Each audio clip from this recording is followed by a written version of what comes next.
você não precisa necessariamente ser especialista em um assunto para poder monetizar em cima dele. Eu não sou especialista em tributário, estudo pouquíssimo tributário, só que eu tenho pessoas dentro da minha equipe que são especialistas em tributário.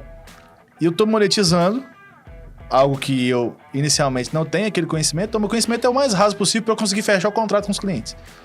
Mas eu tenho pessoas boas executando.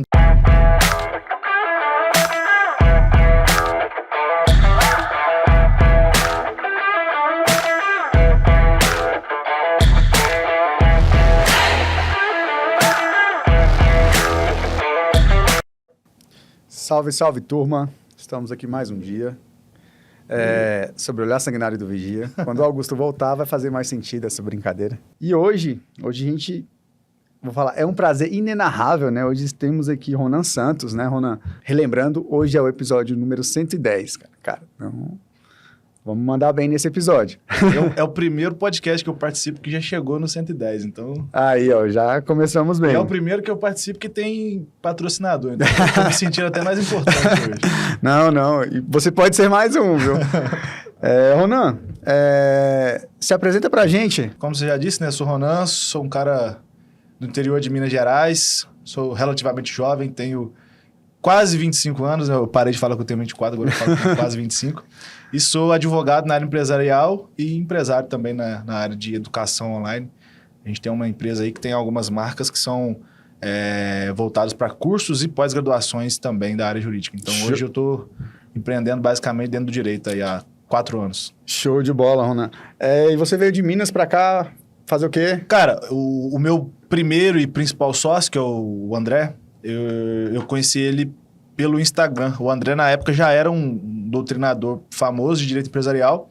Enquanto eu ainda era estudante de direito, por uma coincidência, o meu professor de empresarial recomendava o livro dele como nossa principal bibliografia. Então, estava acostumado a estudar, a ler os livros dele já. Ele tinha dois livros mais famosos na época, que é um manual e uma sinopse, e eu já estava acostumado. E aí, comecei a interagir com ele no Instagram e comecei a trabalhar para ele, inicialmente. Mas em menos de 6 meses a conversa já evoluiu, a gente decidiu abrir a empresa de cursos online. E aí eu vim para Brasília para a gente abrir, aí montamos sede aqui, e aí foi onde saiu de um negócio mais amador para uma empresa de verdade, né? Algo mais profissional. Então, acho que em fevereiro de 2021 eu vim para Brasília. Cheguei aqui no Carnaval, a cidade estava meio deserta, no meio do Covid, então foi nesse cenário que eu vim para cá. Então, você já começou como empresário? Não foi funcionário em lugar nenhum? Fui estagiário. Cheguei a trabalhar um tempo como garçom na virada do ensino médio para a faculdade. Nessa época eu estava meio sem esperança. Não tinha tirado uma nota que eu acreditava ser tão boa no Enem. Mas, por uma coincidência, um acaso ali, eu joguei minha nota para o SISU de Direito, passei. Aí fui estagiário de Direito por 2 anos. Tenho orgulho de dizer que eu fui um bom estagiário, que eu já trabalhava pra caramba desde essa época. Eu era sempre o cara que saía 2 horas depois do meu horário. Chegava sempre atrasado na faculdade porque eu preferia ficar no estágio. Então, fiz essa parte pequena aí. Trabalhei um pouquinho como garçom, depois trabalhei como estagiário e já me aventurei depois disso no empreendedorismo. Show de bola. É porque você já foi pro final, né? Final não, né? Que tu tá com 24 anos, tá começando agora. Então, você tem uma experiência aí antes, né? Principalmente servindo as pessoas, né? Já fui garçom também. Cara, foi uma baita experiência. E eu não sei, a minha cidade tem uma pegada diferente. Aqui, por exemplo, quando a gente frequenta os bons restaurantes em Brasília, São Paulo, as capitais, a gente vê que os garçons são muito respeitados, né? Eles são muito prestigiados pelo menos na percepção que eu tenho, prestigiado ali pelas pessoas que frequentam. Mas na minha cidade, o garçom era... Nossa, já ouvi cada merda que não gosto nem de lembrar. De qual lugar mesmo, de Minas? Ubá, Minas Gerais. Ubá não conheço. Ubá é referência só na área de imóveis, cara. Não sei se você Entendi. conhece aquela empresa Itatiaia que patrocinava o Big Brother. Sim, conheço. A Itatiaia tem uma sede lá. Salvo engano, é lá e Vitória. São as 2 sedes principais da Itatiaia. E aí, meio que pequenos concorrentes foram crescendo em volta da Itatiaia lá. Então, a mão de obra operária da cidade é basicamente toda voltada para a área de imóveis. Show de bola. Ronan, por que você escolheu direito, cara? Por que você escolheu ser advogado? Cara, foi por coincidência. Eu queria ser nutricionista quando eu terminei o ensino médio. Tudo a ver. O que aconteceu? No final do ensino médio, eu sempre fui um adolescente mais gordinho ali. No final do ensino médio, eu fiquei fissurado com esse negócio de academia e dieta. E por uma empolgação, decidi que queria fazer nutrição. Cheguei até a passar na Federal de Viçosa, ainda bem que eu não fui. Se eu tivesse ido morar em Viçosa, acho que eu não tinha voltado até hoje.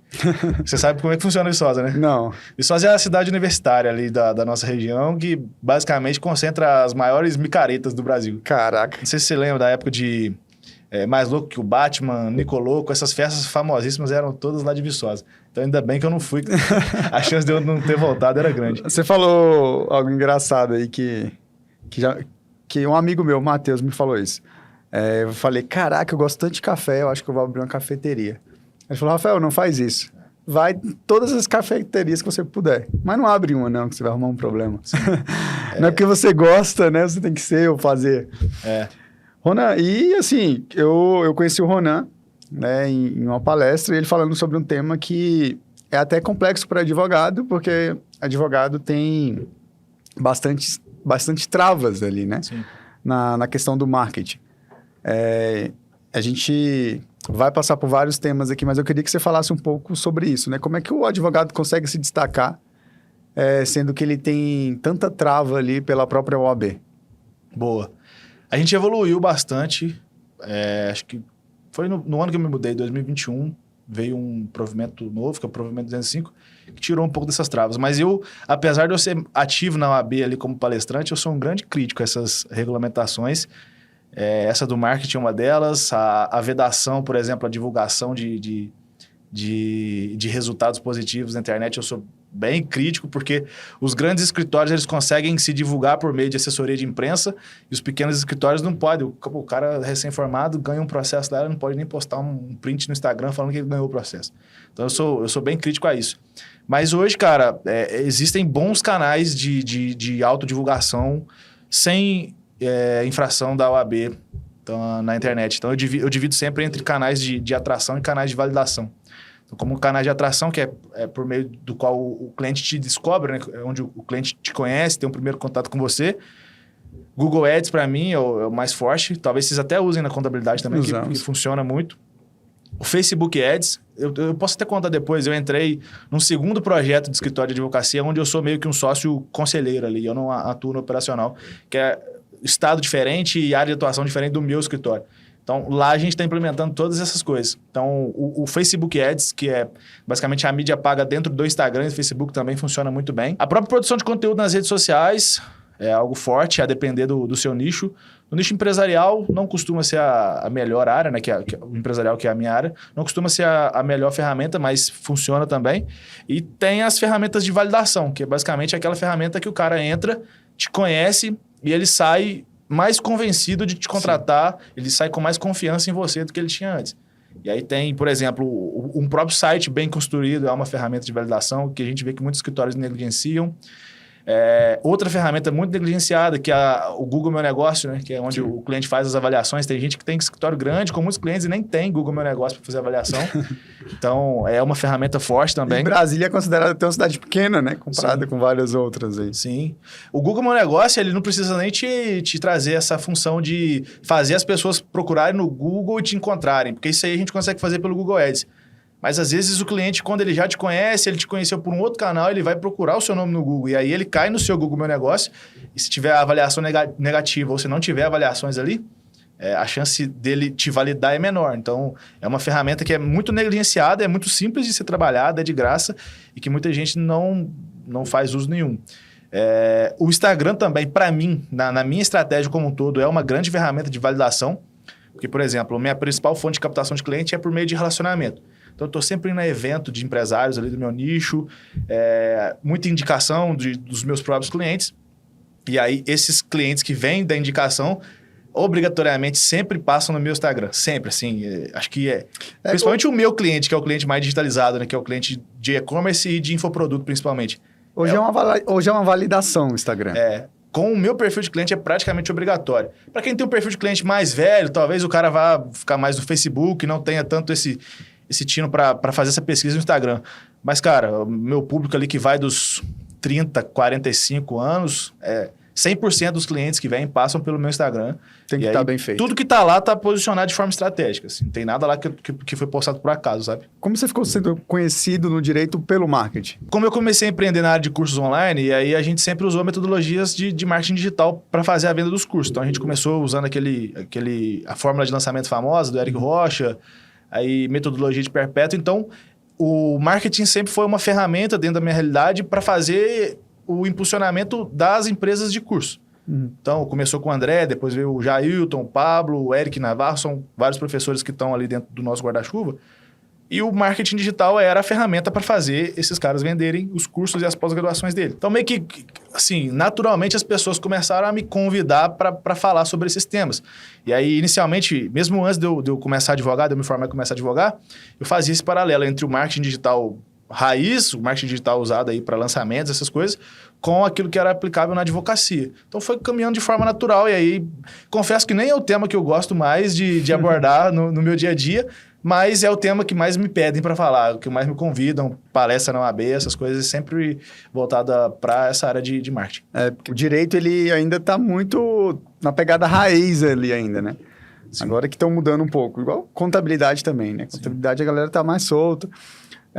Antes tinha muitas questões na contabilidade que foram se perdendo com o tempo, igual questão de honorário. Sim. O CRC não tem uma tabela de honorário. Eu sou contra a tabela de honorário que a OAB tem, então é um tema polêmico. Então, aí veio, quando começou a aparecer contabilidade online, cobrando R$150. Qual né? a sua opinião sobre isso? Cara, no começo eu era muito contra, né? Hoje eu já tenho um posicionamento diferente.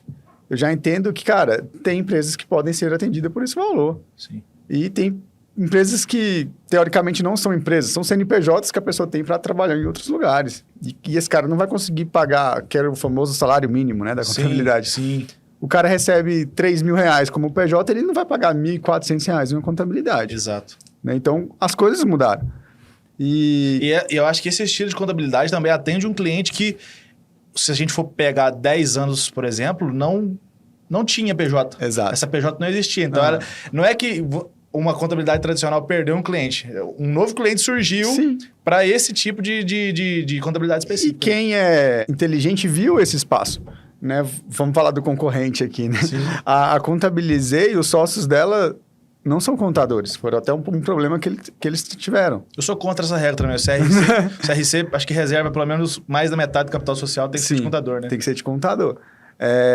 Pode ter um sócio lá, mas ele tem que ter pelo menos o de administração. Mas na OAB é pior, porque o advogado não pode ter nenhuma pessoa no quadro societário que não seja advogado. Aí, por exemplo, se eu quiser colocar um contador dentro do meu quadro de sócios, eu não posso. Se eu quiser colocar um empresário, que às vezes é um cara que vai trazer muito cliente para o meu escritório, eu não posso. A aula de ética, né, que a gente aprende isso. Você está mercantilizando a profissão. Eu falo, cara, mas é o quê, né? Se a gente não está vendendo, né? Então, exato. Isso aí eu acho que cada ano melhora mais, né? E vai mudando. Então, a Contabilizei viu isso, pegou esse movimento, né? Antigamente, ela já chegou a cobrar R$74 de contabilidade. E aproveitou, né? E a gente ainda fica... Aquela questão do perfil do cliente ideal, né? Sim. A gente ainda fica falando, caraca, dá para atender esse cara. Mas aí a gente vai deixar de dar atenção para esse aqui. Então, aumentou muito mais as chances onde a gente pode atender. Sim. E quando a gente baixa o ticket, a gente começa a competir com Contabilizei, né? Que tem quantos mil clientes. Né? E quando a gente aumenta o ticket, a gente vai competir com contabilidades maiores. Ou você fica ali na contabilidade mediana. Sim. Acho que direito ainda não tem isso, né? Porque até... Cara, como é que você vai... Assim, especificamente falando da forma como que é na contabilidade, não tem. Mas hoje você tem escritórios que atuam de forma 100% digitalizada, meio que mais voltado para esse público de massa. Entendi. Só que aí, por exemplo, a advocacia massiva A advocacia massiva é voltada geralmente para PF, né? Uhum. Não é igual a contabilidade, que é voltada para PJ, por exemplo, a pequena PJ, né? Sim. Então, geralmente vai nas áreas de direito do consumidor. Aposentadoria. Esse escritório novo que eu te falei, que eu entrei como sócio conselheiro, a gente atua lá com... A gente não, né? Meu sócio atua com... Que eu não atuo com nada lá. Só na estratégia. com a área de saúde e previdenciário relacionada a crianças autistas com TDAH e esse tipo de coisa. Entendi. Então, é um público que vem 100% de canais digitais. 100%, assim, não tem uma pessoa que vem pelo físico, não tem sede física, a gente tem só um coworking. E estamos com acho que 1 ou 2 meses de escritório agora e tá virando, cara. E falando até da contabilidade, né? Antes, eu trabalho em escritório de contabilidade desde os 17. Então, todo cara que tinha um CNPJ, meio que a gente falava, cara, ele tinha grana. Ele tinha grana ali. Antigamente, ter CNPJ era algo exclusivo. Tipo, o empresário, cara... Primeiro que para você abrir uma empresa, pelo menos em Brasília, a gente tinha que comprovar o aporte do capital social. Sim. Mesmo que fosse imóvel, né, em carro, em computadores, a gente tinha que descrever, o capital social é 100 mil reais, então cadê? E tinha depósito também na conta da empresa para comprovar esse capital social. Hoje não. Se você quiser dizer que tua empresa tem 1 milhão de reais de capital social, você coloca lá, acabou. Toma cuidado com isso aí, inclusive, né? Sim, tomem cuidado, mas... Capital, que chama de capital social ficto ou fictício, né? Isso. Mas tem algumas questões que, por exemplo, capital intelectual, né? Que o pessoal fala, cara, como é que tu vai medir isso? Porra, um cara super foda quer entrar na minha empresa. Eu não tenho dinheiro, né, para pagar o salário dele. Ele vai entrar com o capital dele intelectual. Quanto que vale isso? Sim. Né? Então, cara, o Elon Musk vai ser meu sócio, né? Quanto que vale isso? No fim do dia, a única coisa que tem valor para integralizar capital é dinheiro, né? Então, dinheiro ou bem. Mas eu sou contra. Eu, inclusive, talvez seja uma das únicas coisas que existe ainda na advocacia que eu gosto e que deveria existir no resto, na minha opinião, é o sócio de serviço. O sócio de serviço que é o cara que ele tem os benefícios tributários de ser sócio, né? Então, ele recebe distribuição isenta de imposto de renda, por enquanto, mas ele, caso ele saia, ele não tem direito, por exemplo, a receber a apuração de haveres. Então, muitas brigas societárias poderiam ser resolvidas se a gente tivesse sócio de serviço, e acho que muitas empresas novas poderiam nascer se a gente tivesse um sócio de serviço. Sim. Não tem legalmente falando, né? Mas eu acredito que a gente atende pequenas e médias empresas, 90% das empresas que a gente atende, os sócios... Sempre tem um cara que trabalha e outro que bota dinheiro, né? Ou os dois só começam com um trabalho. Cara, a maioria de pequena e média empresa que está começando, ninguém coloca dinheiro. Nas empresas tradicionais, isso não funciona tanto, mas nas empresas mais digitais, um trabalho que eu tenho feito muito para meio que driblar isso é o contrato de vesting, que a gente faz aquele programa de opção de compra, ou às vezes compra, ou às vezes doação de participação societária de forma gradativa, né? Então, às vezes o cara começa com 2,5%, 5%, aí ele passa para 5 ou 10%, aí geralmente até uns 15%, 20%, quando é uma empresa menor, né, de poucas pessoas, ou às vezes os caras fazem um programa de partnership enorme com, sei lá, as 5 lideranças ali mais altas da empresa, e aí cada um vai poder ganhar até 3% da empresa, mas a gente faz, dentro do societário hoje lá no escritório, talvez seja o trabalho com maior valor agregado que a gente tem, assim, que dá para cobrar bem e tem uma demanda também. Então, é uma das formas que a gente tem também de burlar essa falta do sócio de serviço, né? O cara começa, trabalha e conforme ele vai trabalhando, ele vai ganhando participação societária. Sim. Fizemos isso na Organize. Estamos vestindo aí um sócio. Funciona bem, porque o cara fica empolgado também. Sim, né? sim. Ele passa a ser valorizado não só pelo trabalho, mas a depender da empresa, quando o cara pensa na ideia da venda, tipo assim, porra, se vender isso aqui por 10 milhões, eu tenho 5%, eu tenho 10%, quanto é que eu vou ganhar, né? Sim, sim. Então, ele pensa de várias formas. E facilita também, porque você tem a opção de começar a repassar o salário dele, diminuir o prolabore dele. Passar como PJ. Passar como distribuição de lucro. Facilita para todo mundo. Com certeza. Ronan, na hora que eu te perguntei de marketing, você falou que não é o que você mais gosta de falar, né? O que você mais gosta de falar, então? É o assunto que eu falo menos, porque é o que as pessoas me questionam menos, que é justamente empreendedorismo. Que é a parada que eu sou fascinado mesmo. E tanto é que na minha advocacia eu fui justamente para atender empresários, porque é onde eu me sinto bem. Quando eu sento com meus clientes, assim, igual eu te falei, que geralmente eu atendo a galera do digital, de infoproduto e e-commerce, Então, quando eu sento com eles e eu consigo conversar, sabe, no mesmo nível, ou a depender do cliente, até a gente consegue falar de um nível acima. Talvez o cara que está começando agora, ele senta comigo, eu tenho 4 anos de experiência na área que ele está começando. Então, isso passa para a gente uma credibilidade enorme, um diferencial competitivo enorme. E, cara, eu gosto, eu fico empolgado batendo papo com essa galera de empresários.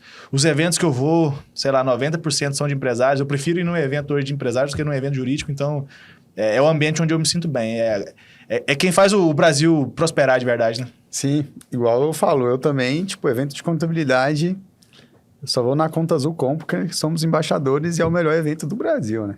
Sim. Tem um outro aspecto, Rafa. Quando você vai para os eventos de empresário, você bebe da fonte, assim, sabe? Muitas vezes as coisas chegam... Muitas vezes não, sempre as coisas vão chegar antes lá do que chegam na advocacia e chegam na contabilidade.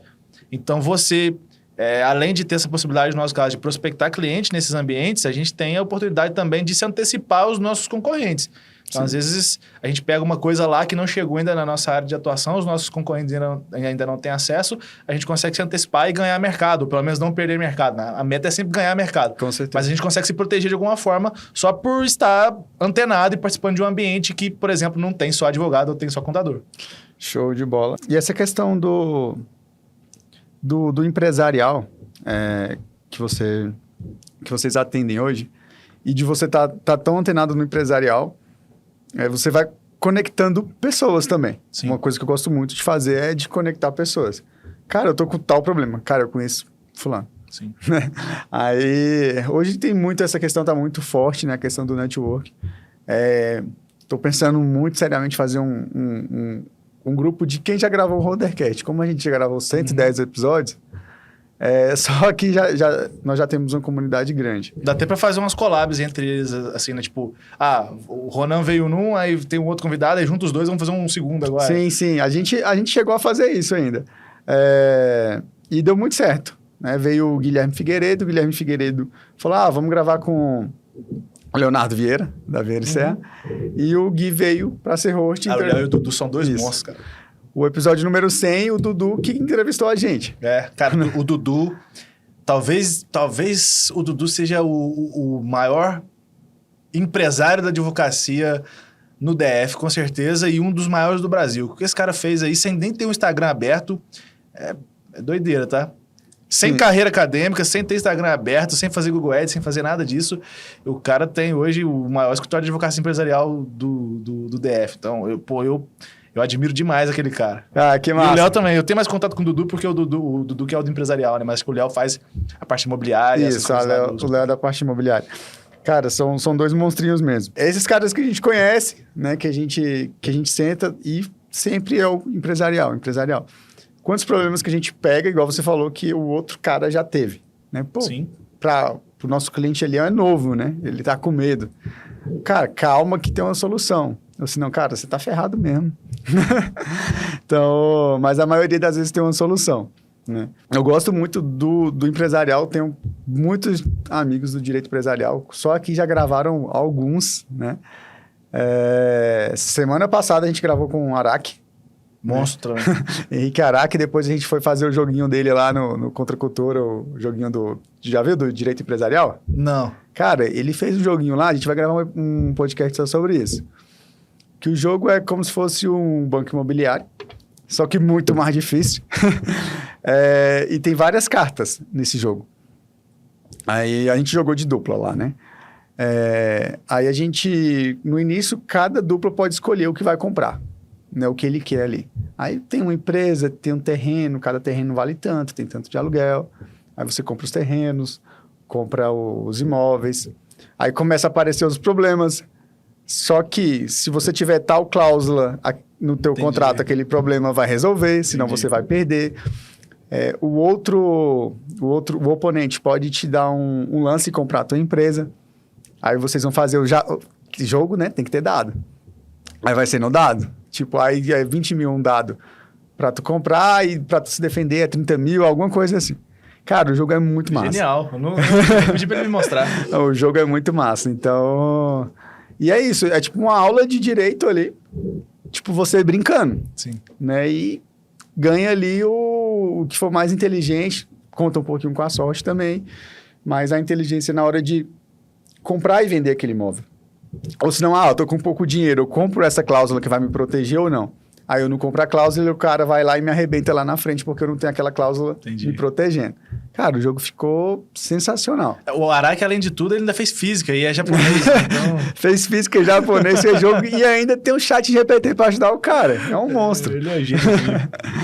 Então, é esses caras que a gente conhece ali no empresarial. E dentro do direito empresarial, o que tu mais gosta, assim, de que você tá ganhando dinheiro e ainda tá fazendo o que você gosta?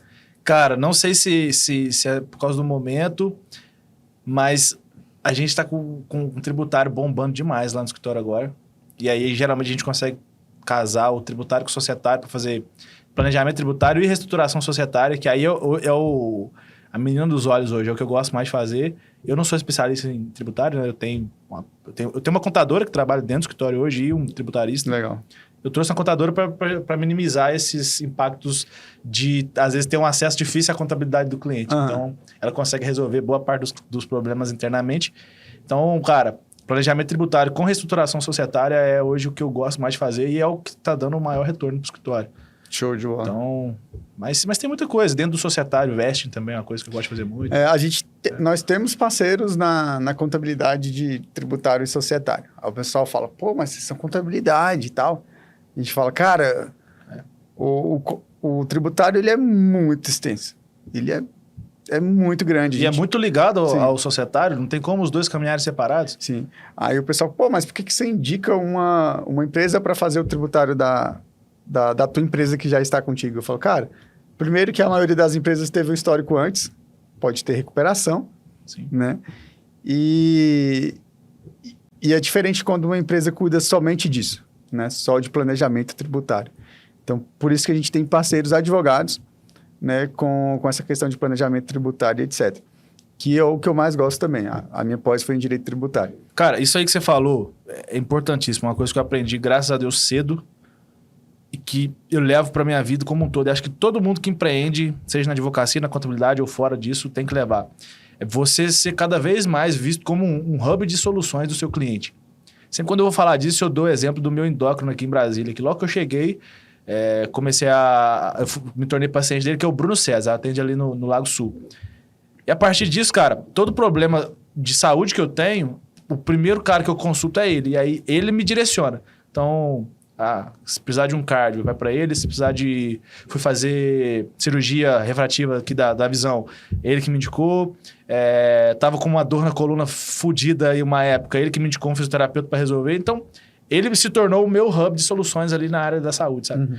E aí, eu tento ao máximo também me tornar esse hub de soluções para o meu cliente e ter essa teia com contabilidade, com tributário, com societário, todo mundo junto ali para ter quem indicar, ou às vezes nem indicar, né? Às vezes você só repassa o trabalho no offline, o cliente nem precisa saber, às vezes, que você repassou, desde que o trabalho seja entregue com qualidade, né? Sim. Então, essa é uma das coisas que talvez, assim, pilar principal da minha advocacia hoje, e para quem empreende em qualquer área, eu recomendo que também pense assim. O seu cliente tem que te enxergar como a única solução possível. Então, todas as soluções passam por você. Porque se ele começa a buscar a solução em outro lugar, às vezes ele vai encontrar um lugar que oferece tudo que ele precisa. Inclusive o que você entrega. Inclusive o que você entrega. Aí ele para de te procurar, ele passa tudo para lá. Sim. Porque, principalmente empresário gosta de concentrar tudo num lugar só, cara. Os meus clientes mesmo falam que adorariam se eu tivesse uma contabilidade, para eles terem a advocacia e contabilidade no mesmo lugar, com o mesmo dono, mesma equipe e tal. Então, é o máximo você ser visto como um hub de soluções. Já tem aquela questão, né, levando para o lado da contabilidade, a culpa é do contador, né? Porque tudo que deu de errado é o contador, né? Esqueceu de pagar a conta do sistema e o sistema bloqueou. A culpa do meu contador. Então, já que você é culpado de tudo, né? Você tem que saber, cara, se ele tem essa visão de mim é porque ele espera muito de mim. Sim. Né? E espera que tudo que ele precise eu tenha, né? Para servir ele. Então, eu tenho um hub, eu falo que o meu hub é o meu celular, né? Tudo que o cliente precisa ali, eu tenho alguém para indicar. Uma ligação de alguém que resolve ali. E no direito tributário, cara, nessa questão de planejamento tributário, hoje é polêmico, né, esses assuntos de planejamento, porque tem alguns que fogem muito, né? a questão da SCP, né? Que é uma coisa que, pela forma que a gente trabalha, quando chega lá hoje um SCP, assim, que a gente vê que tá bem forçando a barra, assim. Sim. Aí o que eu já deixo claro, né? Tudo bem, a gente vai fazer dessa forma, mas a gente não planejou isso aqui pra você, tá bom? Isso aqui foi seu advogado que planejou. Então, a gente deixa tudo por e-mail. Falta essa conversa, né, cara? O alinhamento entre a advocacia e contabilidade. Muitas vezes os problemas poderiam ser antecipados, né? E aí, um sempre vai ficar jogando a culpa no outro. E a questão também, né, de culpa e a questão também de quanto que a minha empresa aceita risco. Sim. E a empresa do advogado, ou o próprio advogado, ele aceita o risco, né? Porque o advogado não tem empresa, né? O advogado é um ser diferente. Sim. Igual minha professora falava. Né? Sui generis. Então, essa questão do risco, né? Porque eu acho que o planejamento tributário, quanto mais você economiza, né, no planejamento tributário, mais ele vai ter que ser arriscado. Né? E até que ponto vale a pena esse risco? Às vezes eu deixo bem claro pro cliente, né? Na hora dele escolher. Eu falo, o risco é esse. Pode ser que dê certo? Pode. A nossa função é alertar, né, cara? Sim. Esse é o grande problema. Tem advogado e contador que toma a decisão pelo cliente e só apresenta aquela possibilidade. Então vamos fazer um planejamento tributário? É esse planejamento tributário aqui. Você quer ou não? E não é assim, cara. Porque se der uma merda depois, a responsabilidade vai ser sua. Você apresentou só aquela possibilidade e falou, é isso aqui que tem para fazer. Vamos fazer ou não? Se você está na posição de contador ou advogado, você tem que apresentar os cenários. Falar, esse é o cenário tranquilo, esse aqui não vai dar problema. E se der um problema, a gente tem uma base muito forte para conseguir sair desse problema. Esse aqui já é um cenário mais incipiente, a gente não sabe o que vai acontecer. Esse aqui é um cenário arriscado, vai economizar pra caramba, mas você corre um risco maior. Então, a gente geralmente apresenta isso pros clientes, o verde, o amarelo e o vermelho. E aí, cara, se o cliente quiser ir pro caminho amarelo ou pro caminho vermelho e der problema depois, ele tem que ele tá ciente de que a responsabilidade é dele e não minha. Eu apresentei os cenários e aí o problema é dele. Ele que me paga novamente para tentar resolver.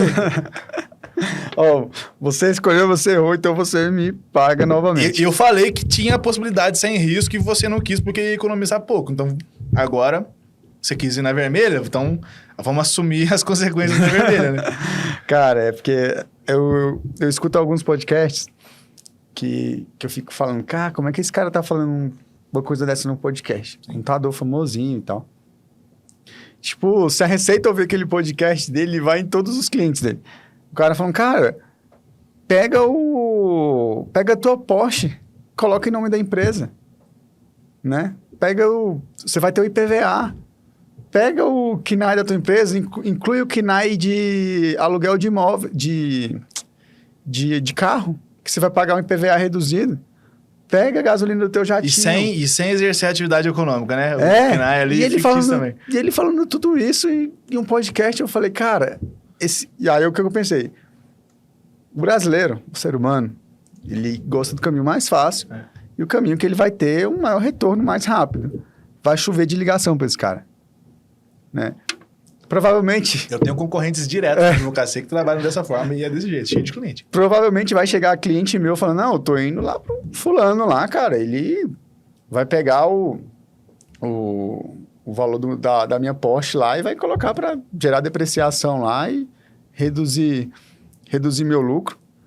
Vou ter menos imposto a pagar. Né? Eu falei, pô, beleza.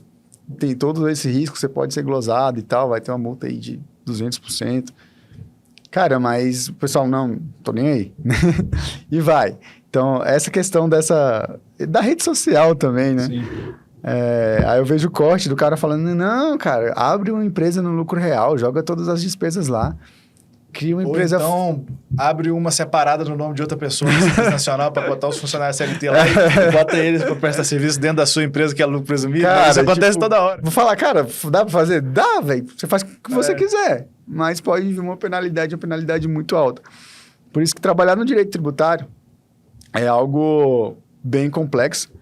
No Brasil, então, que até o passado é incerto. Sim. Né? Teve uma história aí que, tipo, transitou em julgado, pode ser que aconteça que venha a cobrança ainda depois. Eu falo, como assim, velho? Aí que segurança o tributarista vai ter. Aí, beleza, eu sou um advogado, tô falando até... O STF, inclusive, tem deixado a gente num ambiente cada vez mais inseguro, né?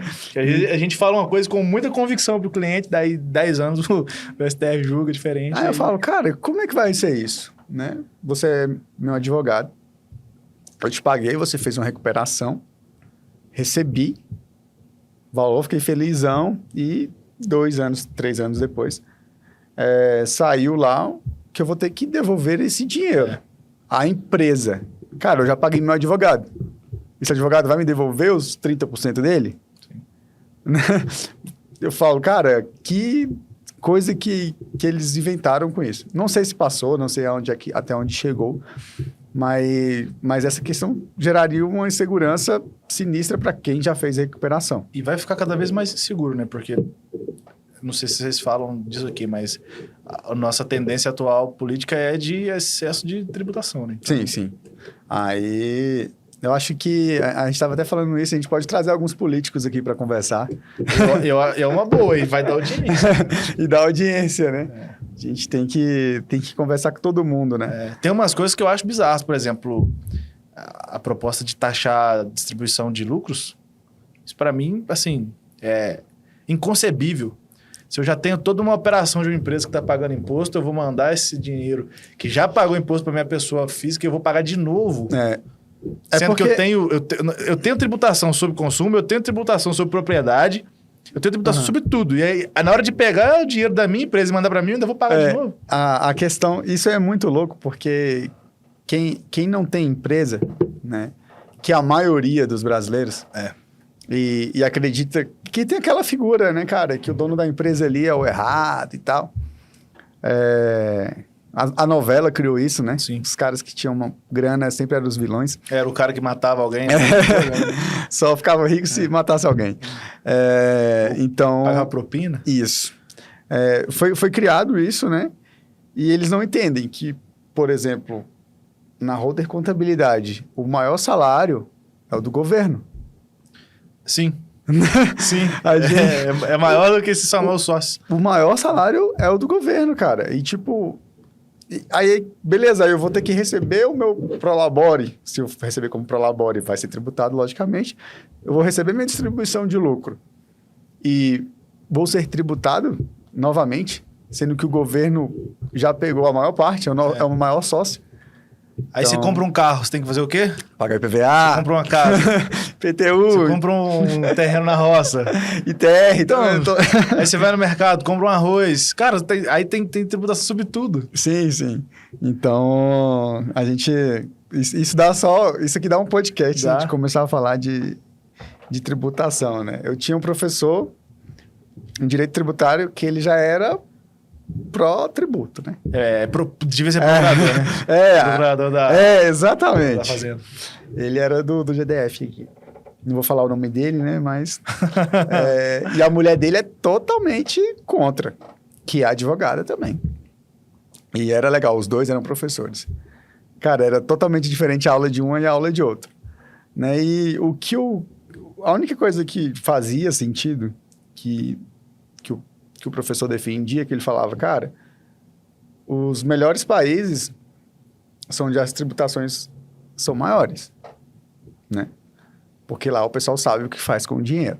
Aí você já entra em uma questão que é totalmente... Cara, não tem nada a ver com o tributo, né? Tem a ver com quem tá tomando conta do dinheiro. Né? Já que no Brasil eu acho que nunca vai melhorar, né? A gente torce, né? A gente vê uma galera nova entrando, mas a gente acha difícil ainda. Eu acho que ainda vai demorar muito tempo. Que, por exemplo, em Brasília a gente conhece menos e vê menos. Mas, por exemplo, você vai em Lusiânia, que é aqui do lado, cidade pequena. Cara, você vê quem vira político lá. Sim. Né? É o filho do dono da cidade, né? O filho do prefeito ali, que vai crescendo, aí vem um parente. Sempre aquela panelinha, não muda nunca. Né? É sempre familiar. Eu falo, cara, Lusiânia tá aqui do lado, mas tá uns 5 mil anos atrás de Brasília. Sim. Tipo... Eu nunca nem fui, né? Então, eu falo de Lusiânia porque, tirando Valparaíso, que é do lado... Valparaíso eu já fui. Né? Tem tatuagem lá, inclusive. Valparaíso aí tem Lusiânia. Lusiânia eu já morei lá. E eu via como que a política lá atrapalha a cidade. Né? Tipo, cara, é aquilo ali. Aí quem ganha a eleição, né? Nada contra, mas quem ganha a eleição é o Tião Cabeleireiro. Porque conhece muita gente, conversa com muita gente, pede o voto. Né? Promete um monte de coisa que ele nem sabe se pode fazer ou não. Exato. Ele não sabe que ele é só um fiscalizador, né? Que ele é um mero fiscalizador ali quando ele vira vereador. Então, isso acontece muito e, tipo, não vai pra frente. Tributo lá, então, cara, a gente tem cliente lá. Nossa, pra abrir uma empresa lá é um parto. Né? Parece que eles dificultam, você tem que passar por tal. Aí um dia eu conheci um contador lá, ele brincou, não, aquele cara ali, tu dá uma galinha pra ele, um porco. Foda, né? Aí passa. Né? Aí a gente vai entrando, né, nessas questões que tudo leva ao tributo. Sim. Né? Por isso que eu falo, cara, o tributário é muito massa por causa disso, né? Tipo... Cara, mas é por tudo isso que a gente tá falando que eu deposito a minha energia, a minha fé e a minha esperança de melhoria do Brasil nos empresários e não no governo, cara. Sim. Quem gera emprego é o empresário, quem gera pagamento de tributo é o empresário, quem movimenta a economia é o empresário. Então, assim, às vezes eu fico vendo movimentos políticos que poderiam repelir empresas, por exemplo, e talvez pessoas defendendo isso. Eu fico pensando, será que essas pessoas não imaginam a consequência que isso geraria para a classe mais pobre? Sim. Então, esse movimento do Uber, por exemplo, para mim é também inconcebível, assim. Não faz sentido pensar que quem vai ser prejudicado se o Uber for embora vai ser o rico. É claro que vai ser o pequeno motorista, o cara que às vezes perdeu o emprego. Ou o que acontece muito, se você começar a andar mais de Uber e começar a conversar com os caras, você vai perceber que a maioria deles tem um emprego CLT e faz Uber ou no final de semana, ou faz o Uber ali 3, 4 horinhas a mais para complementar a renda, porque o salário do cara já não tá deixando ele não permite mais que ele tenha uma vida confortável com a família dele. Aí você retira a possibilidade disso, sabe? Corre o risco de uma empresa igual a iFood. Cara, hoje eu não consigo viver sem ter o iFood, por exemplo. Ou qualquer outra plataforma, outra empresa. Então, por isso que eu defendo as empresas. E não só gerar emprego, tributo, essas coisas, mas também traz, como que eu posso dizer, um conforto social. Né? Transforma a sua vida em algo mais fácil. Eu gosto de usar muito a questão eu gosto de empresa pequenas e médias, né? A gente fala, cara, a empresa grande ela retém, a empresa grande ela distribui. Porque, por exemplo, holder contabilidade, meio que incluindo os sócios, né? Incluindo os donos. A gente presta um serviço onde a gente gera um valor e distribui para todo mundo. Sim. Cara, empresa nada mais que isso, né? Por exemplo, cara, se a tributação aumentar muito, né? Com essa reforma tributária maluca que ainda ninguém conseguiu chegar aos cálculos exatos de quanto que vai ser esse aumento, né? Ficou tão boa que ninguém chega a um cálculo exato. Que temos aproximados, né? Valores aproximados. Mas que, cara, vai aumentar muito o tributo? A gente vai ter que diminuir a quantidade de funcionário. Exatamente. Vai fazer mais com menos. Vai ser mais gente desempregada. Então, isso aí gera... Ou então você reduz o salário. Sim. E, cara, vai para onde esse dinheiro? Não temos saúde, não temos educação, tal. Você tem que pagar plano de saúde, você tem que pagar a escola particular. Né? Então, se a gente for começar a falar sobre governo aqui, sim, cara, a gente vai passar horas aqui. Até o Thiago vai entrar na conversa, né? Não, Thiago? Mas, resumindo, né, cara? Todo movimento político envolvendo empresa ou patrimônio, o pequeno sempre vai ser o mais prejudicado. Sim. Porque, querendo ou não, ou como uma consequência direta ou como consequência indireta, sempre vai estourar nesse cara. Sim. Então, ou sei lá, no final das contas, determinado preço de algum serviço ou produto aumenta, e aí o consumidor na ponta final é que recebe esse repasse, ou você tem uma redução de salários, ou você tem um aumento da taxa de desemprego.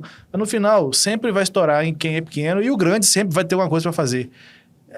Por exemplo, a discussão de taxação de grandes fortunas, né? Quem não sabe também o que é grandes fortunas, o que são grandes fortunas. O cara que tem muito dinheiro, ele vai tornar isso tudo líquido e vai meter para fora do país e pronto. Exato. E Pô, o tiozão lá da minha terra, lá de Ubari, que morre e deixa um terreno na roça lá pra família dele. Esse cara vai tomar aí 15%, né? Depois que morrer, sei lá, 10, 15% se for aumentar, por exemplo, o TCD. Mas minha esperança é que vamos mudar aí daqui uns 2 anos, 3 anos? 2 anos, né? Mas isso é no geral, acho que não é só esse governo, né? Mas o governo passado eu via que ele tinha uma tendência bem menor do que esse governo para a questão de tributação, sim. De tributação e, tipo, de querer penalizar as empresas. Que eu falo que, cara, não passa de querer penalizar. Porque... E é quem bota dinheiro no Brasil, velho. Não tem como, né? É igual a taxa Selic, né? O que eu não sou tão... Cara, eu entendo muito pouco de política, eu tenho até que entender mais. Mas poucas coisas que eu vejo, né? Selic. O Brasil tem muita lei para exportação, né? Sabe disso? Cara, o cara que exporta, ele paga mixaria de imposto. E quem está no Brasil aqui, para vender para o Brasil, vai pagar uma fortuna de imposto. Ou seja, os caras querem que você exporte. Exporta, por causa da balança. Eu não sou muito a favor disso. Eu falo, cara, quem está no Brasil sempre vai pagar mais caro, né? E quem está produzindo no Brasil quer vender para fora para pagar bem menos imposto. E a gente vê isso muito com a Selic. Cara, a Selic hoje está em quanto? Tá em 10 e... Acho que estava em 10,75 ou 10,25 a última vez que eu vi. Sim. Cara, vem investidor de fora colocar dinheiro no Brasil que ele vai ganhar muito mais do que investir lá nos Estados Unidos lá com juros lá quase zero. Então, ele traz dinheiro. Mas subiu lá nos Estados Unidos agora também. Subiu, né? Foi a primeira vez que teve juros positivos, né? Então, em muito tempo. Ou seja, tá ruim para todo mundo. Mas para aqui ainda tá pior. Então, o cara tira dinheiro de lá, investe aqui, na Selic, zero risco, né? Vamos colocar assim, só se o Brasil quebrar. Só tem um risco Brasil, exato. Então, tem um risco Brasil. Então, o cara investe aqui a 10 e tarará. Ou seja, os investimentos de startups, você que atua nisso... Você desacelera a economia, né? Desacelerou. O cara tende a tirar o dinheiro dele de investimentos de risco e colocar investimentos sem risco. Pô, cara, a Selic tava 12, né? Chegou a quase 13. Então, por que eu vou investir no startup que 90% delas quebram? Não, mas isso até a gente que é empresário acaba sendo influenciado. Sim. Você pensa lá, você tem 500 mil parado no caixa da sua empresa. Com esses 500 mil, você tem 2 opções. Você pode, sei lá, vou contratar 5 pessoas novas e vou expandir meu negócio, vou gerar mais emprego, mais imposto e tal. Ou não, a Selic tá 12 conto, vou distribuir isso para uma pessoa física, vou colocar isso na Selic e isso vai ficar rendendo lá, entendeu? Sim, sim. Então, isso influencia todas as tomadas de decisão, inclusive as menores. Com certeza. Aí agora, quando a Selic chegou a 2% lá, cara, todo mundo foi investir aonde? Em empresa? Né? Porque, cara, eu não vou deixar 2% ao ano. Você vai estar perdendo dinheiro na Selic. Então, hoje é muito legal a gente divagou bastante aqui sobre os temas, né? Mas tudo acaba no tributário. Sim. Né? Tudo tem interferência do tributário. Tudo acaba que... Cara, se eu for abrir uma empresa, minha primeira preocupação, tributo. Sim. Quem me ajuda? O contador ou o advogado. Então, nós somos sempre procurados para isso, né? Principalmente vocês, né? A gente geralmente aparece quando tem algum problema. Aí também é mais caro, né? Então, a diferença do contador e o advogado é o valor do cheque. Vou até pegar essa nossa conversa para gerar um insight para a galera, e para os advogados principalmente. Você não precisa necessariamente ser especialista em um assunto para poder monetizar em cima dele. Eu não sou especialista em tributário, estudo pouquíssimo tributário, só que eu tenho pessoas dentro da minha equipe que são especialistas em tributário. E eu estou monetizando algo que eu inicialmente não tenho aquele conhecimento, então meu conhecimento é o mais raso possível para eu conseguir fechar o contrato com os clientes. Mas eu tenho pessoas boas executando, então... esse é um grande problema dos advogados que eu vejo, que às vezes eles têm meio que a visão monocular. Então o cara só consegue enxergar aquilo que está 2 palmos na frente dele. Ele não consegue olhar para um lado, nem para o outro, nem para trás. E aí, às vezes o advogado é da área empresarial, ele faz ali o societário, contratual, RJ e tal. E, cara, do lado dele tá passando toda hora uma oportunidade no tributário, uma oportunidade trabalhista, e esse cara tá deixando passar porque ele se coloca naquela posição. Eu sou especialista nisso, então vou fazer só isso. E a oportunidade passando, né? Então, tem até aquela frase que fala, né, que uma pessoa nunca entra no mesmo rio 2 vezes. Então, irmão, a água vai correndo, depois você não vai conseguir recuperar. E aí é isso que eu tô falando. Eu aproveito para monetizar no tributário sem necessariamente ter um conhecimento aprofundado disso. Com parceiros, com associados, colaboradores. Então, resolvi tirar esse insight aí pra galera que tá assistindo, porque eu acho que faz diferença. Show de bola. Eu acho que a gente estava migrando muito para a questão do especialista, de sempre quererem o cara especialista. E eu vejo que hoje estão voltando um pouco e querendo mais... ter um cara na empresa que seja generalista. Sim. Cara, se tu tiver algo que é muito, muito, muito complexo, eu procuro um especialista. Mas eu tenho que ter alguém que consiga resolver tudo. 90% pelo menos, né? Ele consegue resolver o problema que eu tiver aqui, ou ele vai trazer alguém ali só para dar um ajuste final. Eu tenho uma opinião sobre isso. Eu acho que a gente viveu essa fase de especialista na área de atuação. Então, sei lá, o contador especializado naquele determinado problema, o advogado que é especializado só em conflitos societários, por exemplo. E eu tô vendo que a gente tá migrando forte por uma especialização de nicho de mercado.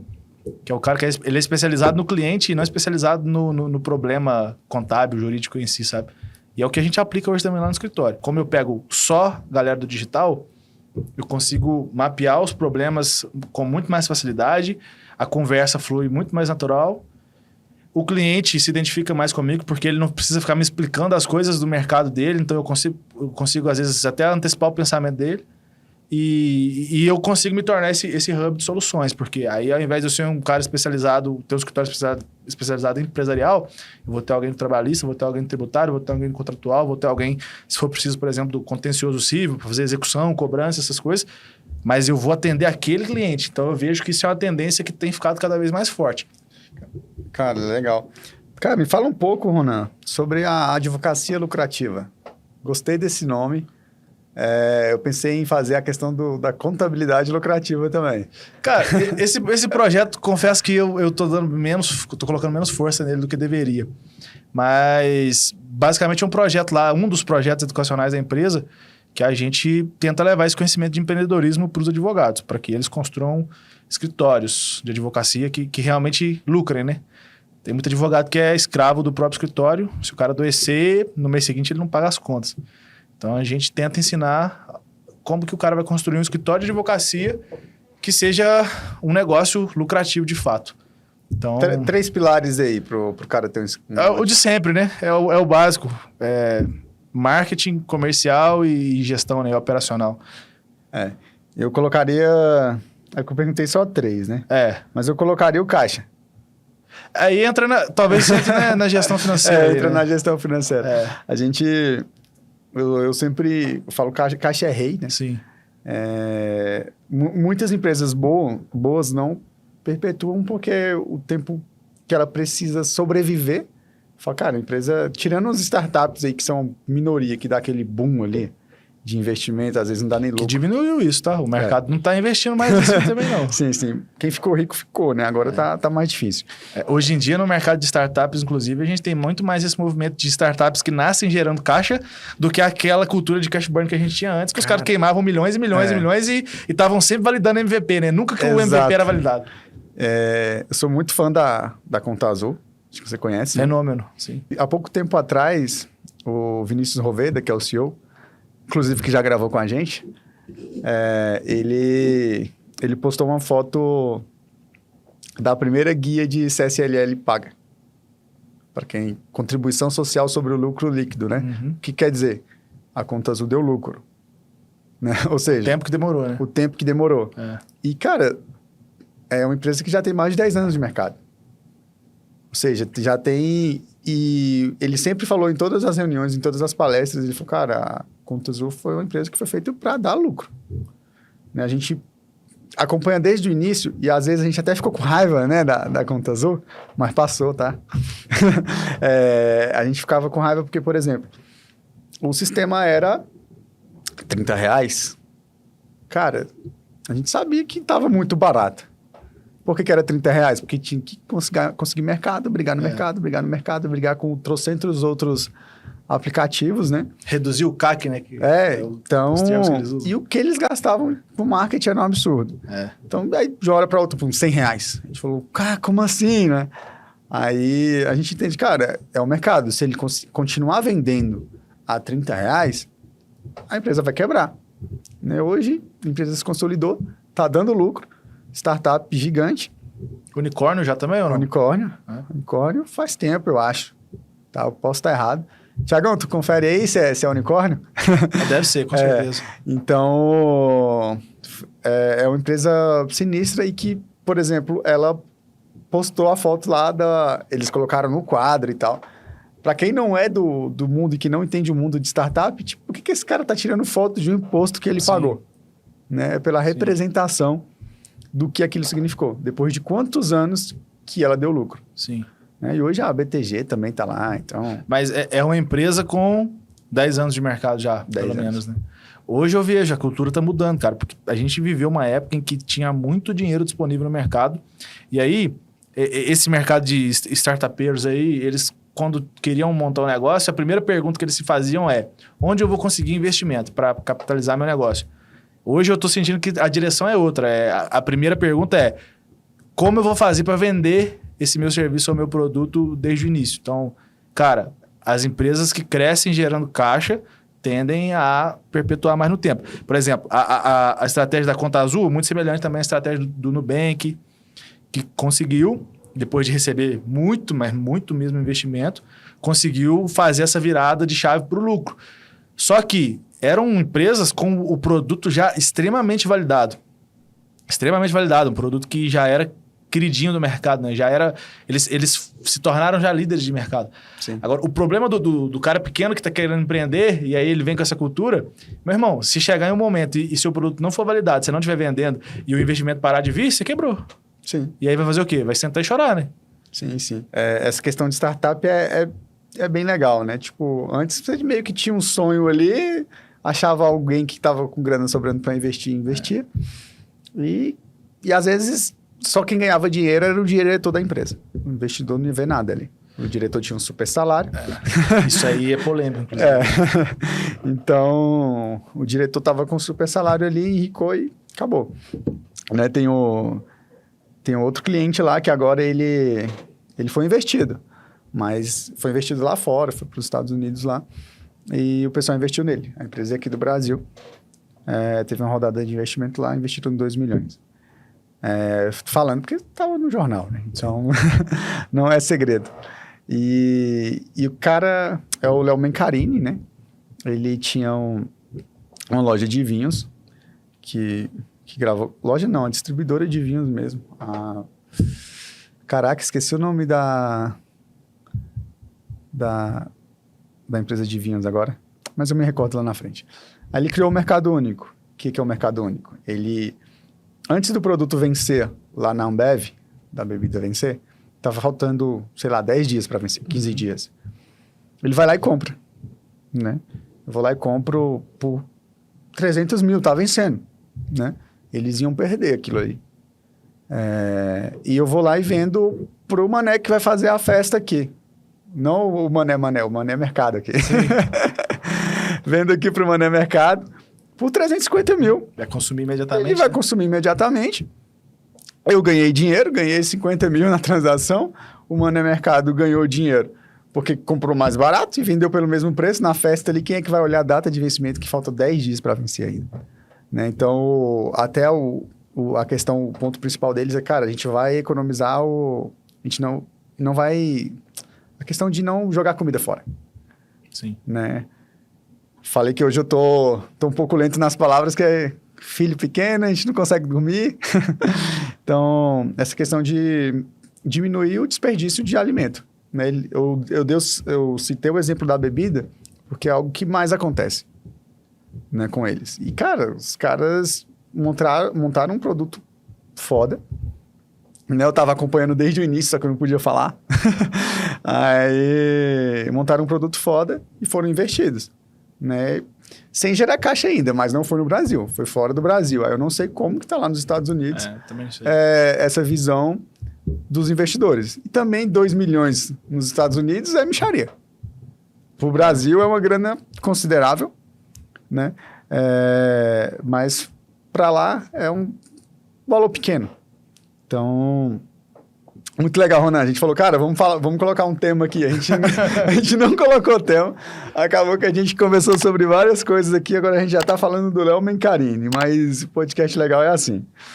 Cara, e fala mais pra gente. Fala mais um pouco, porque, cara, a dor de advogado é essa. Tem um advogado, um moleque novo, brother meu que tá começando. Começando assim, ele já tem uns 2, 3 anos. E ele tá crescendo muito. Sim. Né? E ele tá crescendo muito porque ele soube sair do tradicional. Da advocacia, que é o Dayan. Não sei se você conhece. Ainda não. Gustavo Dayan. Ele é o cara que botou para render no comercial. Cara, ele, tipo, não tinha cliente, não tinha praticamente nada, entrou, se posicionou como se fosse grande, né? E posicionamento, primeira questão, posicionamento, se posicionou como se fosse grande, caiu para dentro do mercado e, cara, cresceu em 2 anos, um absurdo, né? Moleque que eu tiro o chapéu para ele. Igual ele fala, eu vim lá de Planaltina de Goiás, que é outra, você não conhece as cidades aqui perto, mas Planaltina... Nunca fui, sei qual é, mas nunca fui também não. Mas... Porque ele tratou o escritório de advocacia dele como uma empresa, não como só um escritório. Sim. Que era o Eu Presa, né, desde o início.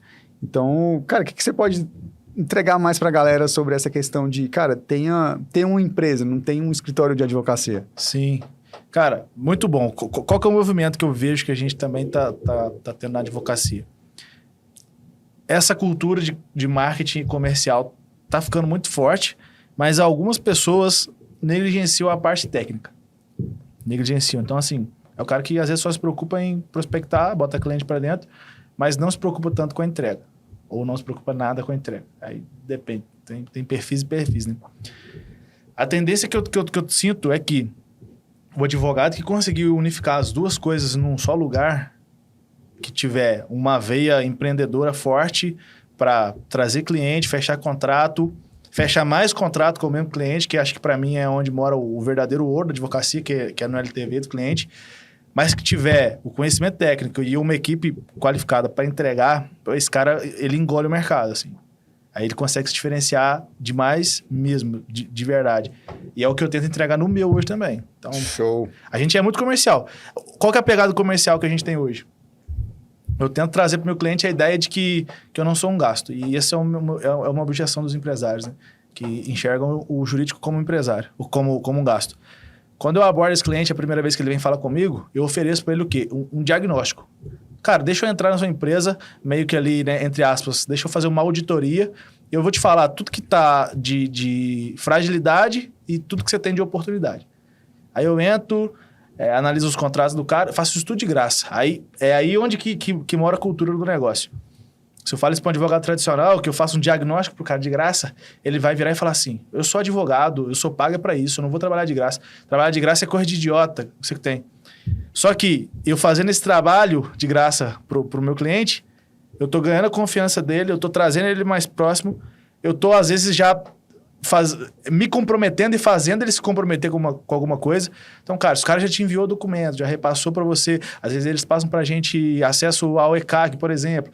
Esse cara, às vezes eu assino um NDA, porque às vezes o cliente não tá com confiança. Uhum. Eu viro para ele e falo assim, ó, eu já tenho obrigação legal, por ser advogado, eu já tenho obrigação de sigilo.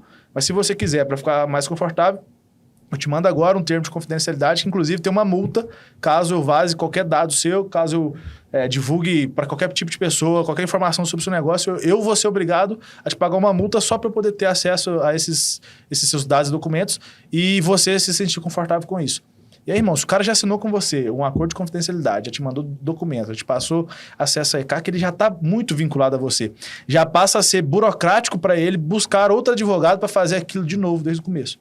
E aí eu vou entregar para esse cara. Falo assim, ó, esse contrato não tá legal, você tem essa essa fragilidade aqui. No tributário, a gente tem essas oportunidades. No societário, muitas vezes a gente faz sistema de hold, né? Então, às vezes, isso acontece muito, né? O cara vem, ele tem um CNPJ no nome da mãe, ou no nome do pai, no nome da esposa, e aí, para todo mundo continuar no Simples, e é tudo uma empresa só. 4 CNPJs numa operação só. Aí a gente já resolve, vamos resolver esse problema aqui também, a gente consegue fazer uma governança na holding, e aí a holding controla as outras operações. Aí, isso traz vários benefícios, por exemplo, eu viro pro cara e falo, se você tiver 2 operações diferentes, você pode ter sócios diferentes em cada uma delas, por exemplo. Você pode dar um vesting para um funcionário seu que é a liderança. Então, eu ofereço pro cara, gratuitamente, cara, um diagnóstico completo. Quando eu ofereço isso, eu já mostro todas as fragilidades e oportunidades, o cara já enxerga os benefícios, ele está muito mais suscetível a aceitar uma proposta de honorário. Então, onde que eu vou fazer a proposta de honorários? Né? Onde que eu vou falar do preço? No final de tudo. Eu já apresentei o diagnóstico, já apresentei as oportunidades, já apresentei as fragilidades, aí eu vou falar de preço. E aí, a chance dele fechar fica muito maior. Então, às vezes, eu vejo que nessa parte comercial, os advogados querem inverter a ordem. Quando o cara bate na sua porta, principalmente quando o cliente vem do digital. O cliente que vem do digital, ele é desconfiado por natureza. Cliente do digital, se você demora para responder, ele manda mensagem para outro. Se você, às vezes, responde de uma forma meio ríspida ou não dá a informação que a pessoa precisa, que ela quer, ela para de te responder e procura outro. E aí, a primeira coisa que o cara quer fazer, às vezes, é o quê? Toma aqui, minha consulta é R$500. Derramei água aqui. Sem problema. Minha consulta é R$500, minha consulta é R$300, é R$1.000, sendo que aquele cliente ainda não tem nenhum grau de confiança em você, não te conhece, não sabe quem você é, não tem nada vinculado. Ele ainda não se vinculou a você a nada, não assinou nada, não te mandou nenhum documento, não te passou nenhuma informação. E aí esse cara vai procurar outro que provavelmente vai atender. Então, acho que no comercial, talvez o principal que eu diria é: inverte essa ordem. Ao invés de você tentar monetizar o cliente no primeiro contato, monetize ele no último. Faz um filtro para você não ficar fazendo trabalho de graça para qualquer cliente que não vai fechar, que não tem dinheiro para fechar. Eu, às vezes, faço esse filtro, cara. Quando o cara me manda mensagem, eu vejo que, às vezes, é só um curioso, eu meto a consulta. Aí eu meto a consulta de cara. Por quê? Se o cara fala que vai pagar, aí eu já mudo a postura, eu já começo a atender melhor.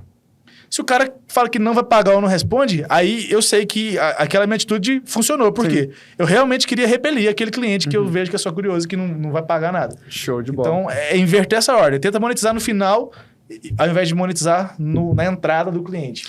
E se por acaso não fechou, entra no CAC ali, né? É como se fosse um tráfego pago ali. Cara, você vai gastar um dinheiro para trazer o cliente. Você vai trazer todos? Não. Mas dessa forma você traz a maioria, porque você já faz um filtro, já vai identificar o cliente que você quer. E outra coisa que eu vejo que advogados, contadores como um todo, né, prestadores de serviço, costumam negligenciar é o LTV do cliente depois que ele entra. Às vezes presta um serviço ruim, não faz um bom acompanhamento. Cara, o que mais tem é advogado que só fala com o cliente quando tem movimentação de processo. E o pior, tem uns que não falam nem quando tem movimentação de processo. Que aí, hoje em dia, o cara recebe a notificação antes do advogado, né? Eu, graças a Deus, não atuo tanto com o judicial, mas o cliente, ele fica sabendo das movimentações antes do advogado. E aí, às vezes ele recebe, aí ele espera, vou esperar meu advogado entrar em contato. Aí passa 1, 2 dias, o cara não manda nenhuma informação. Depois o cliente vai começando a se sentir abandonado, né? Então, trabalhar esse cliente depois que ele entra também faz você virar uma máquina de indicações para outros clientes e uma máquina de novos contratos fechados, né? Principalmente para quem atua voltado para empresários. Isso é fundamental. O nome que está na moda para isso hoje é o sucesso do cliente, né? Então, você tem que ter uma pessoa ali de sucesso do cliente ali para já pensar nisso, né? Então, o cliente satisfeito, ele tá sempre indicando. Trabalhou com a gente um tempo lá, né? Que ele trouxe isso. Cara, o sucesso do cliente, para mim, não é só um departamento dentro da empresa, do escritório. O sucesso do cliente é cultura, irmão. Cultura. Não é o cara de CS que ele pensa no sucesso do cliente e ele faz o acompanhamento com o cliente. Não, é todo mundo. O financeiro tem que pensar com cabeça de sucesso de cliente. O operacional tem que pensar, o comercial tem que pensar, tem que estar todo mundo pensando na experiência e no sucesso do cliente como um todo. E isso são coisas tão básicas, o Rafael. Vou te dar um exemplo recente, de ontem. Tem uma cliente que é uma amiguíssima minha, o nome dela é Kelly. A Kelly talvez é uma das maiores empresárias que a gente tem no digital hoje, dona da Portos, que é uma empresa de recrutamento. Aí a gente marcou uma reunião, aí ela falou, você pode, acho que é amanhã, 10 horas, a minha reunião com ela. Eu falei, posso? Já tenho o e-mail dela salvo. Fui na minha agenda e já confirmei. Antes de responder, fui na agenda, confirmei, voltei na conversa e respondi, posso. Ela vira e fala assim, pô, já tá na minha agenda. Olha como é que o negócio é simples. O simples fato de você colocar um invite ali do Google Agenda para o seu cliente já receber, diminui a chance dele te dar um bolo, que acontece muitas vezes. Muita reclamação. O advogado reclama, o cliente marca reunião e não comparece. É claro, você está marcando reunião com o cara daqui 2 semanas, não coloca na agenda dele, não pede para seu secretário confirmar no dia, não manda o link de acesso para ele, aí você quer que o cara simplesmente apareça na reunião? Então, são coisas muito básicas. É por isso que eu falo. Sucesso de cliente é cultura que tem que estar enraizada no advogado, no contador, no financeiro, no comercial, no cara do marketing. Todo mundo tem que estar pensando nisso, porque é só assim que a gente vai conseguir realmente ganhar dinheiro de verdade, né? Aquele dinheiro a mais. Cara, Ronan, estamos chegando ao final de mais um Gaguejou aí. Cara, gaguejei aqui. Esquecemos de falar sobre algum assunto que você gostaria de falar? Que a gente falou sobre bastante coisa aqui, hein? Cara, não sei, acho que não, falando muita coisa. Tô pensando cara, aqui. Sempre gosto de ter podcast com advogado, que a gente fala parecido, né? Sim. Então, é sempre um botando a culpa no outro. Isso é importante. Se a culpa é minha, eu boto o que eu quiser. Não, foi o teu advogado que falou pra tu fazer isso aí. Mas o contador falou que tava certo, né? Mas, brincadeiras à parte. Ronan, empresário e advogado, especialista em negócios digitais, faixa... Cara, eu sou branca grau 1 agora. Recebi meu primeiro grau semana Ele passada. recebeu o primeiro grau na faixa branca de jiu-jitsu. Isso é só pra puxar pra falar que eu sou faixa preta. Né? Cara, mas... Jiu-jitsu é muito bom, não tem como... Não diz que todo mundo que começa a fazer jiu-jitsu fica igual testemunha, né? Testemunha de Jeová ou crossfiteiro. Ele consegue colocar o jiu-jitsu em qualquer conversa só pra falar que faz jiu-jitsu. Chama todo mundo assim, e vamos treinar, chama o pai. O cara tá numa conversa, nada a ver, tá no bar, aí ele vira e fala assim, porra, tô quebrado hoje, treino de jiu-jitsu foi foda. Aí ele começa a falar de jiu-jitsu. Aí fala assim, não, vamos 5 minutinhos aqui sem perder a amizade. Eu já sou considerado arma branca, hein? Essa é boa. Faixa branca com 1 semana de treino já é arma branca. Pior que o faixa branca é só o faixa azul.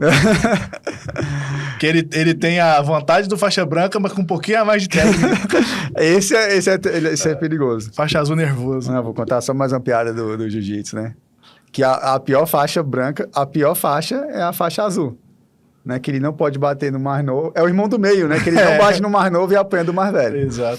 E se ele toma uma massa do faixa branca, sai muito feio pra ele, né? Sai. Não, mas isso aí até a faixa preta acontece, tomar uma massa assim de vez em quando menos graduado. Mas é porque se o faixa preta toma a massa do faixa branca, o que ele vai falar? Tava ensinando. Tô como professor. Chegou nas costas, não. Tô como atleta, não. Exato. Agora, se o faixa azul toma a massa do faixa branca, aí ele não tem o que falar. Né?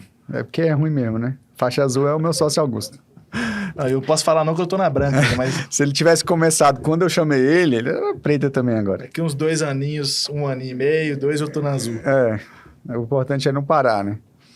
Cara, agradecer mesmo ter aceitado aí. Desde a primeira palestra lá, eu falei, cara, tem que chamar ele pra bater um papo lá no podcast. Aí a gente se conheceu, né? Se conheceu melhor através do Caio. Né? Caio é Customer Experience. Customer Success, eu acho. Ele é sucesso do cliente. Mas ele também gosta da experiência do cliente. Né?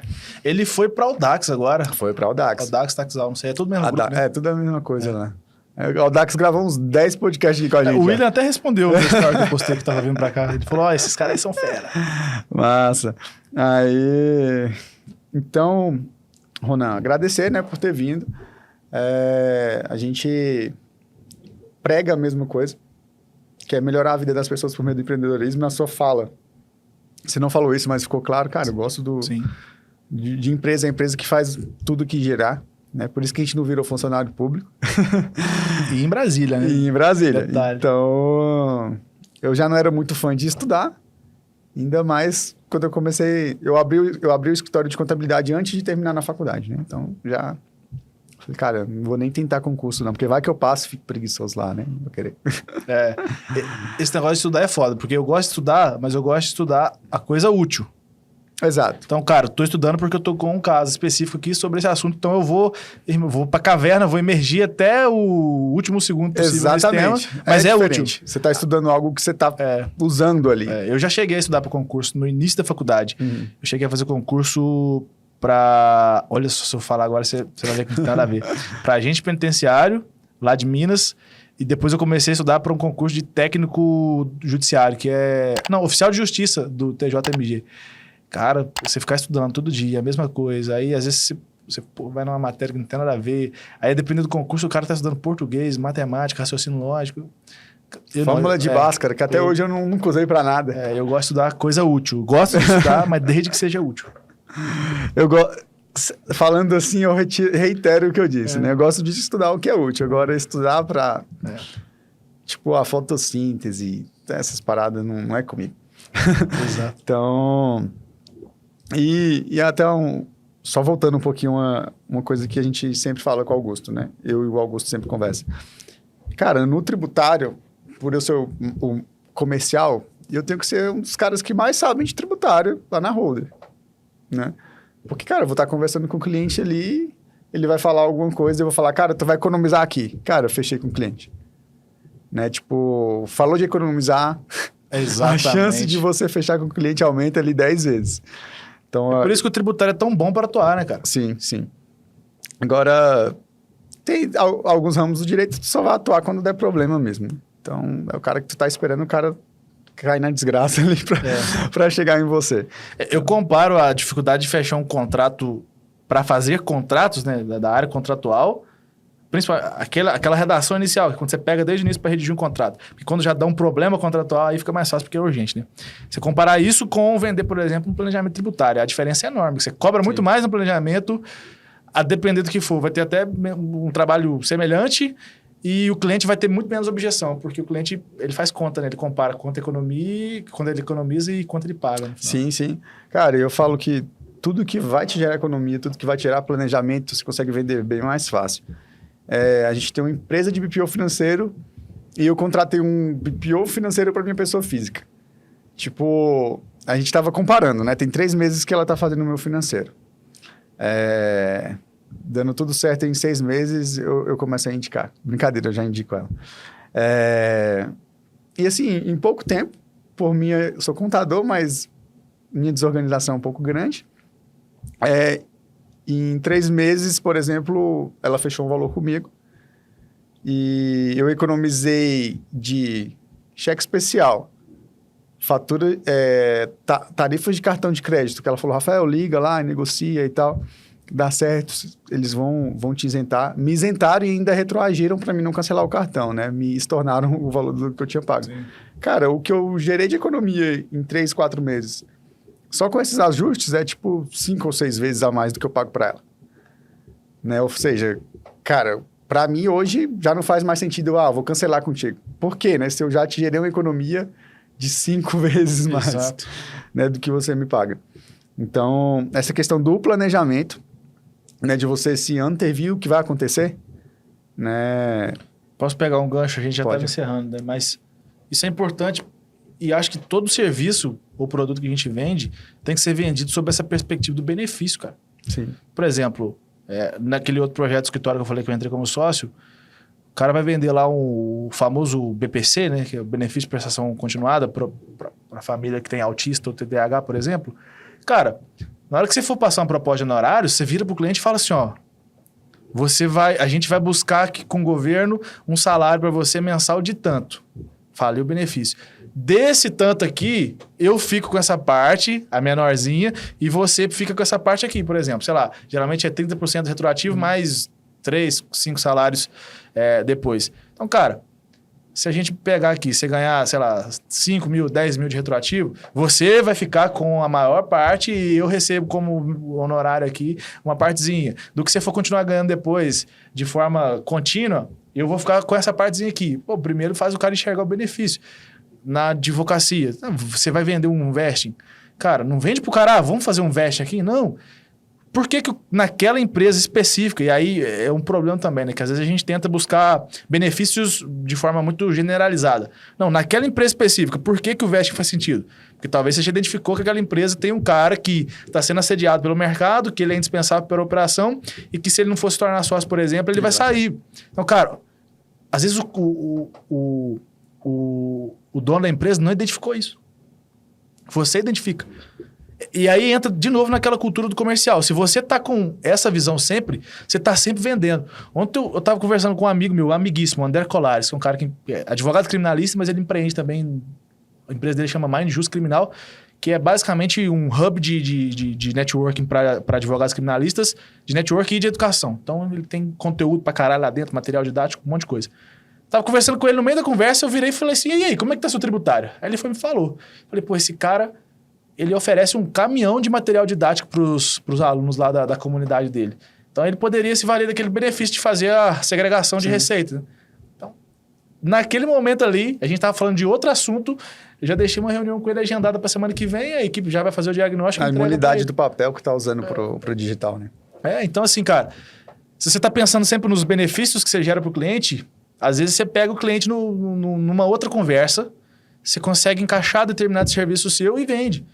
Vai vender vai vender um contrato social mais bem feito, né? Um contrato social... Coloca um acordo de cotistas. Um acordo de sócio. Cara, não vira pro cara e fala, vou vender para você um contrato aqui, que é um contrato parasocial, que ele não precisa ser registrado na junta comercial, e aí nele eu vou colocar uma tag along, uma drag along, foda-se, o cliente tá nem aí. Você vira pro cara, pega, por que naquele caso específico ele precisaria de um acordo de sócio? Por exemplo, às vezes você tá advogando pro majoritário, ele tá fazendo um programa de vesting com outros.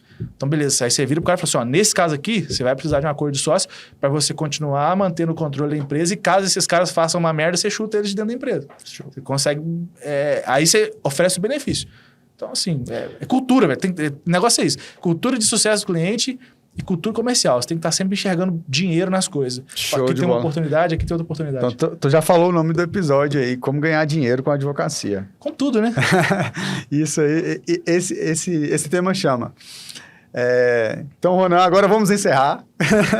Cara, papo muito bom, muito obrigado aí por ter aceitado o convite. Podemos gravar mais vezes, vamos melhorar essa parceria aí, com certeza. Fechou. E sua empresa fez eu gravar a aula a primeira vez, velho. Deixa eu fazer o meu jabá ali, posso? Pode. Se você é advogado e está assistindo, tem aula de contabilidade para advogados lá na nossa mentoria, gravado pelo Rafael. O cara entregou lá o ouro para os advogados saírem da informalidade e pararem de fazer besteira na contabilidade. Então, vai ter aula disso, de tudo que é relacionado à gestão financeira, societária, gestão de colaboradores, gestão de fluxo de demandas. Vai ter a parte de marketing, Google Ads, posicionamento digital, tem tudo lá e a parte comercial também. Então, tudo que a gente falou aqui tem lá e o Rafael gravou esse módulo de contabilidade. Show de bola. E se precisar, podemos até regravar. Bora. Cara, vamos marcar uma aula ao vivo para tirar a dúvida da galera. Bora, pode marcar que eu vou lá. E aí eles vão ter dúvida pra caramba. Show. Às vezes, das dúvidas, até a gente tira uma ideia para gravar uma outra aula. Eu até prefiro que você já ouviu. Melhor interação. Sim. Deixa um recado aí pra gente, cara, pra galera que tá começando aí, que a gente falou muito de pequenas e médias empresas, muito do advogado que tá começando.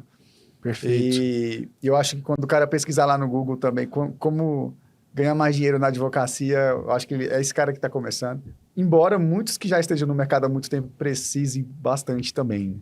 Resumidamente, né? Pegando tudo que eu falei. Seja um cara muito bom tecnicamente na sua área. Isso deixou de parecer um diferencial para o mercado em algum momento, mas a gente não pode deixar isso acontecer. Tem que recuperar essa cultura de que o cara bom ganha dinheiro. Só que, além de ser um cara muito bom tecnicamente, você precisa ter isso que eu falei aqui, né? Essa cultura de comercial, essa cultura de pensar no benefício que você vai gerar para o seu cliente, essa cultura de enxergar oportunidades em tudo que você estiver vendo. Então, cara, eu tô olhando para isso aqui, estou vendo uma oportunidade que eu poderia gerar para o meu cliente, aí eu vou, de forma proativa, ofereço aquilo para o cliente. Chega daquela postura do cara que senta na cadeira do escritório dele e fica esperando, né? O advogado que prospecta e advoga de forma passiva, ele vai, com certeza, ficar muito para trás. Você tem que ter uma postura ativa. Então, eu vou atrás do cliente, eu identifico benefícios e oportunidades para o meu cliente, e eu ofereço isso para o meu cliente, e eu sei que ele vai fechar. Por quê? Porque eu confio no trabalho que eu estou entregando, eu sei que o trabalho realmente vai entregar aquilo que eu estou prometendo. Então, se você conseguir unir essa postura proativa, essa cultura comercial, essa cultura de pensar sempre no sucesso do seu cliente, com um trabalho técnico muito bom, cara, é impossível dar errado. Não tem como dar errado. Só se você for muito ruim mesmo. Então, mas se você está aqui ouvindo esse podcast, eu não acho que você se encaixa nesse grupo dos muito ruins. Show de bola, muito obrigado. Gostei bastante, hein? Serviu para todo mundo isso aí. Cara, Ronan, Empreender muito tudo obrigado. igual, cara, em qualquer lugar. Não esqueçam de nos seguir nas nossas redes sociais